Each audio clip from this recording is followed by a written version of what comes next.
Our last derivative rule is going to be the chain rule, and this is the rule we use when we have a composite function, something like f of g of x, or maybe even a composite of three functions like f of g of h of x, or even more. We can actually do a chain rule with as many functions as we want and make a longer chain.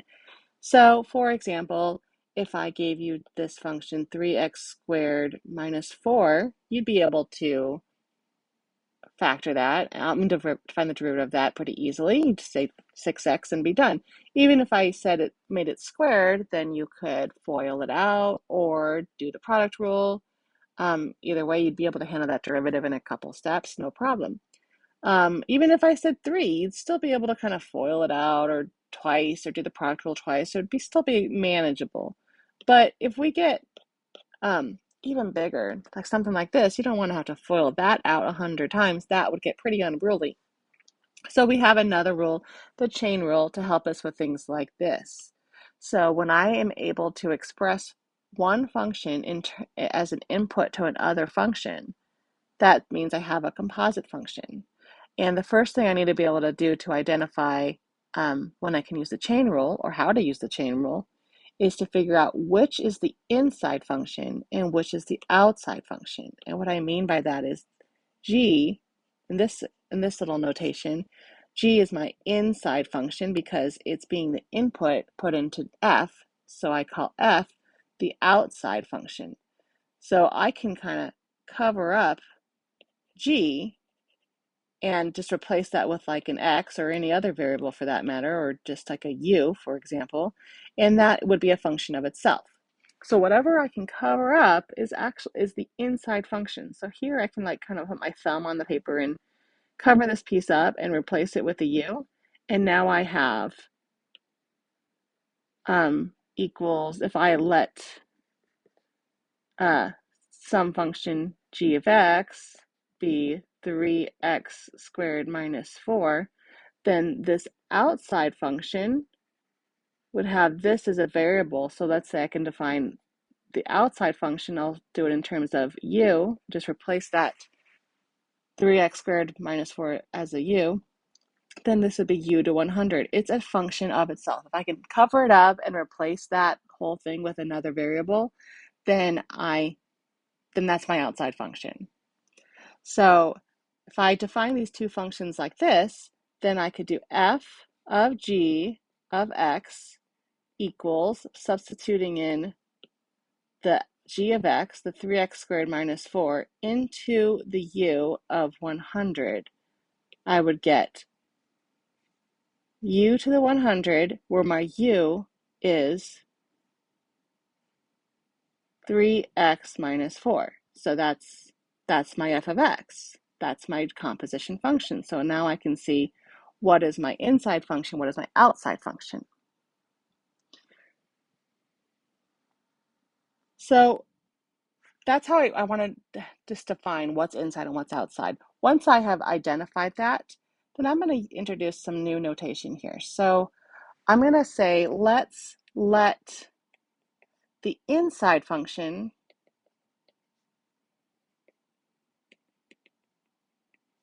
be equal to u. So in our situation here, we have u equals 3x squared minus 4. It's a function of itself. So for example, from that, I could actually find the derivative of u in terms of x, because u is a function in terms of x. And I'm going to let the outside function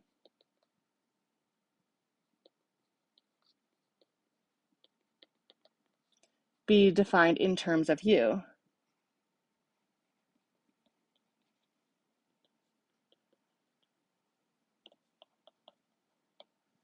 Okay, so and I'm going to call it y. So let outside function be y and that'll be defined in terms of u. So my y is my outside function, so that's u to the 100, or u to the 100. So that is u to the 100. And then I can actually find the derivative of y in terms of u, because I have a little function there of y in terms of u. So I could find dy du, and I could find du dx. That would be easy enough. That would be 6x, and this one would be 100u times 99. But my long-term goal, my goal is to get the derivative of this whole thing. So the derivative of y in terms of the x variable. So the derivative of this function, but in terms of x. So how do I get the derivative of that y function, but in terms of x? Well, if I look at this and kind of think about what would I do with a dy over du and a du over dx to get dy over dx. Kind of think about unit conversions. Kind of works like unit conversions. So dy dx, if I think about it as unit conversions, it's like this. Dy over du times du over dx will give me dy over dx. It kind of like those inside terms actually cancel. So I get dy over dx. And using that chain will show me how my path to getting to the derivative that I want into the terms of the variable that I want. So dy dx, this is really my chain rule. If I had 3 equations embedded into each other, then I could do that with even more. And again, just like unit conversions, finding what order to put them in that those middle terms will cancel. So this is my chain rule. So let's see, how do we apply this to this problem? So we started already. We already said that we already defined our y as the outside function in terms of u, and our u as the inside function in terms of x. So our derivative, and we can find the derivative of each of these in terms of their respective variables. So that would be not 100u to the 99th, and then this one would be u du in terms of x would be 6x. All right, so that's what we did above. So now I want to put it all together, and I want to find the derivative of that 3x squared minus 4 to 100. So I know that is dy in terms of u times du in terms of x will give me dy dx. So plugging that in, I get dy du is the 100u to the 99th, and du dx is 6x. And from there, I don't want that u to be there anymore because I substituted in to help me organize it. So I subbed in u here, right? Hang on. Subbed in u right here. So I subbed in u to kind of represent that inside function. But when I give my final answer, I want it in terms of x. So now I have to sub out u and put it back in terms of x. So now I want to write that as 100, replace the u with that original inside function, 3x squared minus 4.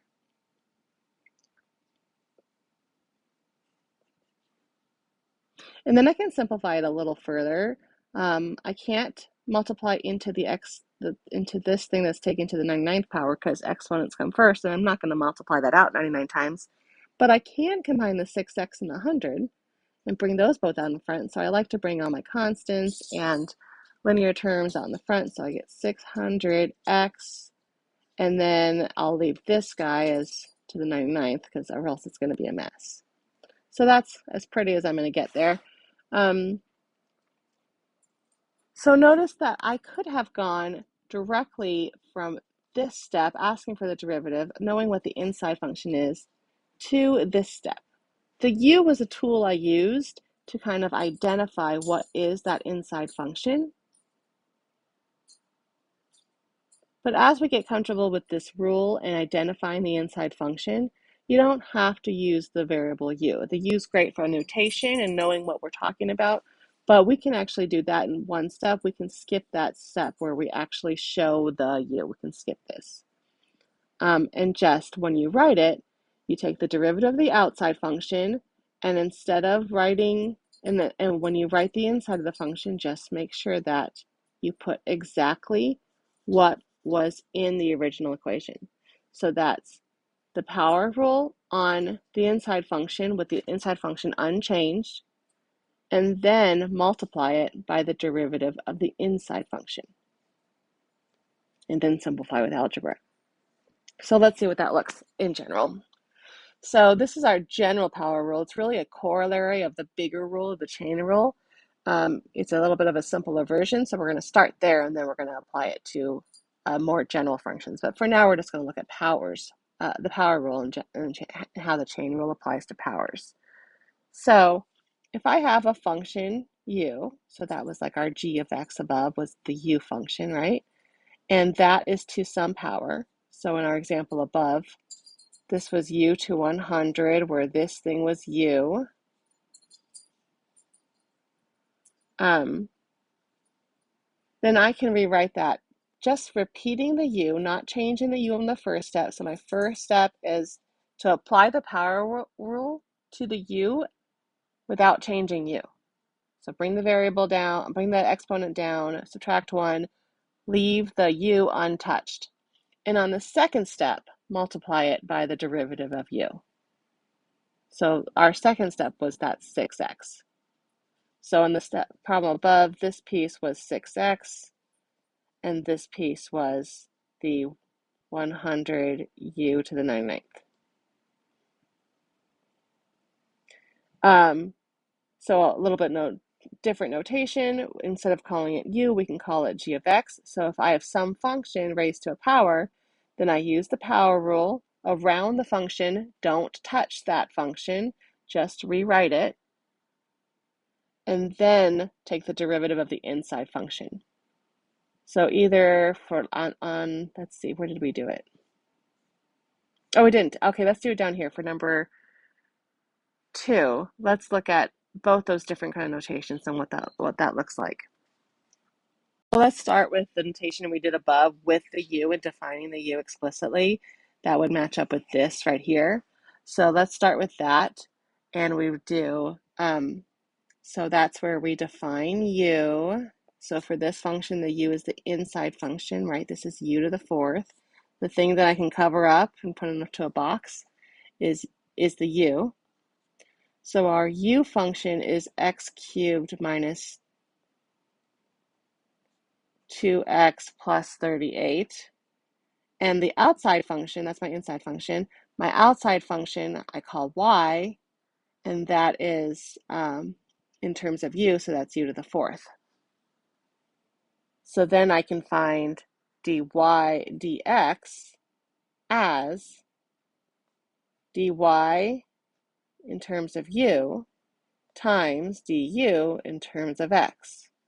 So dy du, so here's my y, so dy du would be 4u cubed, and then du dx, so that's this function, would be 3x squared minus 2. This one you got to be careful to use parentheses because when I found du dx, it had 2 terms, so do not forget to include those parentheses. All right, so that's the calculus, and then I need to substitute the u back, because remember I want my final function to be in terms of x only. So now I need to substitute the u back. So I subbed it out. So here I subbed out u, subbed in u, right? And here I'm going to sub it back out. Sub out u, and put the x's back in. So rewriting that all in terms of x, the u is actually x cubed minus 2x plus 38 to the power of 3 times 3x squared minus 2. And again, I can simplify that a little bit. Let's bring that term, that binomial that only has a power of 1, out in front with the constant, so I'm going to multiply this guy over here, just kind of switching the order to make it a little prettier. That should be a minus sign.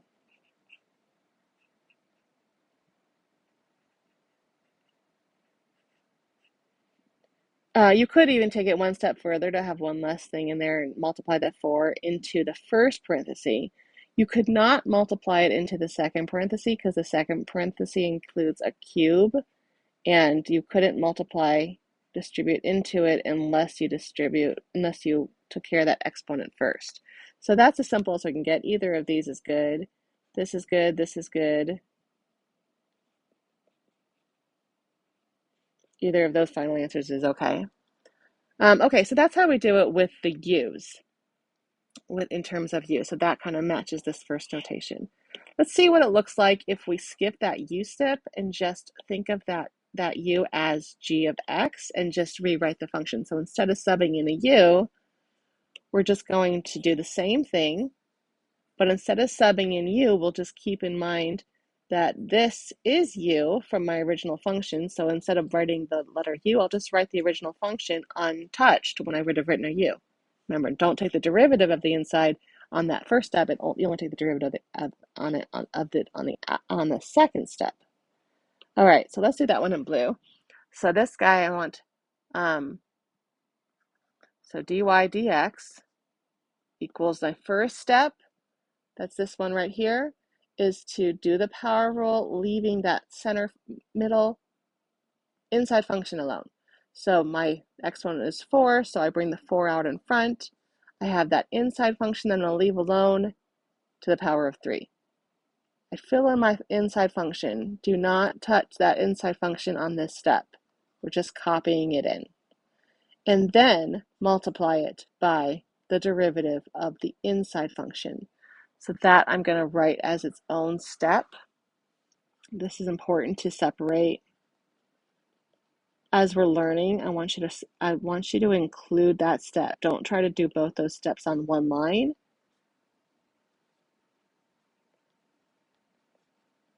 So we're going to show this step. It'll be helpful as we get this more complicated, and then eventually you'll get to a point where you can do it all on one line, but I don't want you to do that just yet. So one step at a time. So first step was the derivative of the outside, and now our second step, the first step's already done. I'm not going to do anything else to that. That is calculus done. I took the derivative. I don't take the derivative again, so I'm just going to copy it down, and I'm going to do it in black so I don't forget that this piece is done. Don't do anything else to that. But now I'm going to follow the ddx. We're still in our calculus step of finding the derivative. So wherever I see a ddx, now I know I got something to do there. So I'm going to leave that one blue, and I get the derivative of that would be 3x squared minus 2. Again, don't forget those parentheses, because those parentheses, it'd be easy to just write 3x squared minus 2 and forget to use those parentheses, but that's part of that whole derivative. So don't forget those parentheses. Notice there's no more ddx's here, so that means my calculus is done. I did the calculus, I did the derivatives, I'm done. But it's still not very pretty. So now this is when I start looking and just kind of simplify it and use algebra.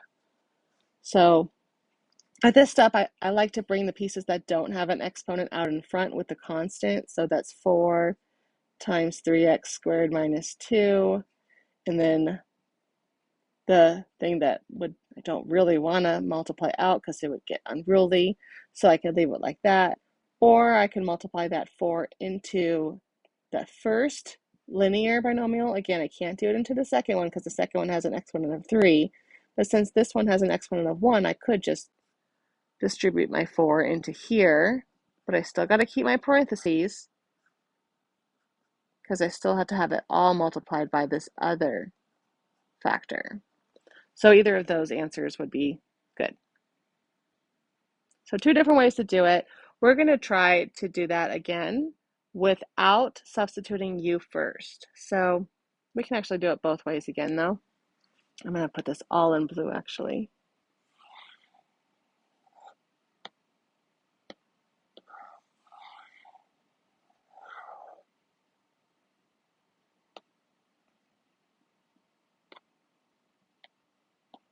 Okay, so that was our two different ways of thinking about it. The first method with substituting u, and the second one with the g of x, just like rewriting that g of x without changing it. So let's do that again. So we're gonna, on the right hand side, we'll use u's. So for this one, this is really, whenever I see a square root, I want to rewrite that as a exponent. So it'd be like that. So that way I can use the power rule. And if I define u on this one, then if I do y's and u's, then I would let y be the outside function in terms of u. So this would be my y, my outside function. And my inside function in terms of x would be the thing that I can cover up, which is this. If I can put it in a box, that's my inside function. I can put it in a box and it's still a function in terms of the box, which I called u, then that's my inside function. Okay, so now I want to find dy dx. So dy dx equals, well, let's see.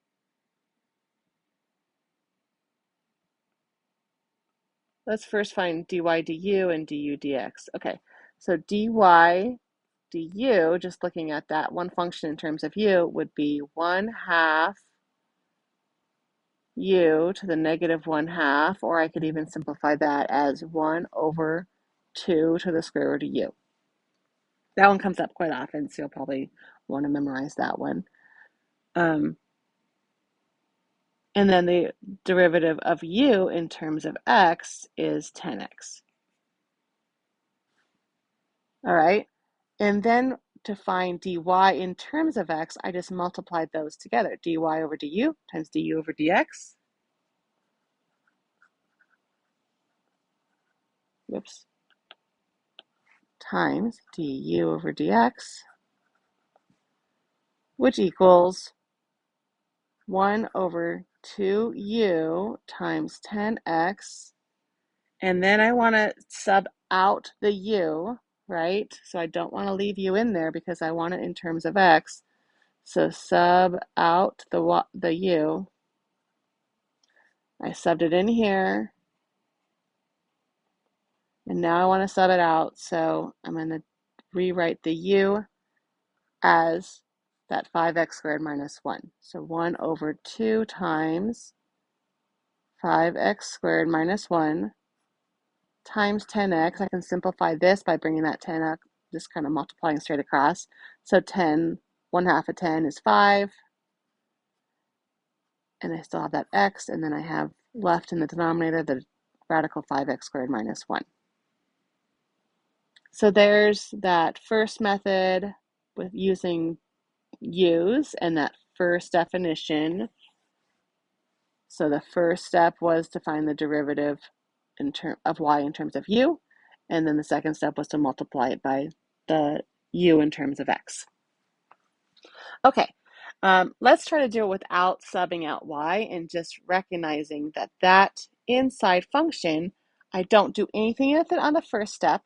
I just copy it in, and on the second step, I take the derivative of it.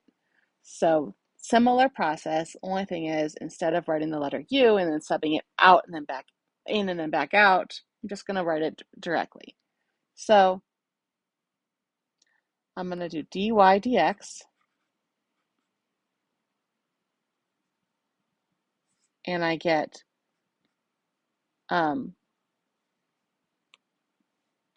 so this is my y, right? So I have this exponent comes out in front, and then I leave that inside alone. So I'm going to bring the exponent out in front. Remember, the rule is take the derivative, bring the exponent out in front, subtract 1, and this piece, the inside piece, just write it in. I don't do anything to it on the first step. Remember, on the first step, so we're on this step right here. Notice g of x doesn't have anything done to it, so I just moved the exponent and subtracted 1. That's it. The inside stays the same. And on the second step, that's when I take the derivative of the inside function. And again, I want to write that as its own step so I can see each derivative being taken. And that is,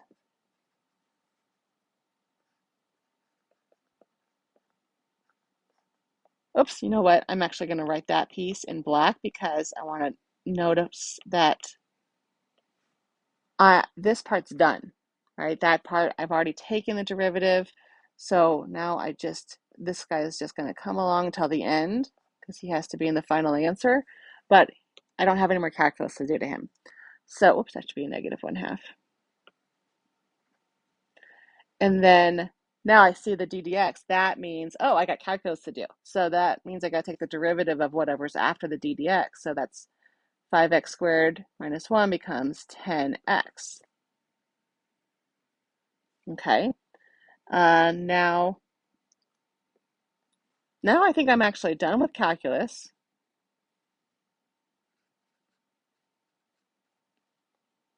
And now I just want to make it pretty. So now I'm just going to simplify terms, multiply the 10x in front times the 1/2, so I get 5x. And then this negative 1/2 tells me negative, tells me to bring it to the denominator. And the 1/2 tells me to take the square root of it. So there's the answer without subbing in and out the u, and just recognizing that inside term doesn't get touched on that first step. So notice these things come out to be the same thing. The one on the left, it stays a little bit cleaner as we get more complicated, which we'll see as we go on into more complicated examples.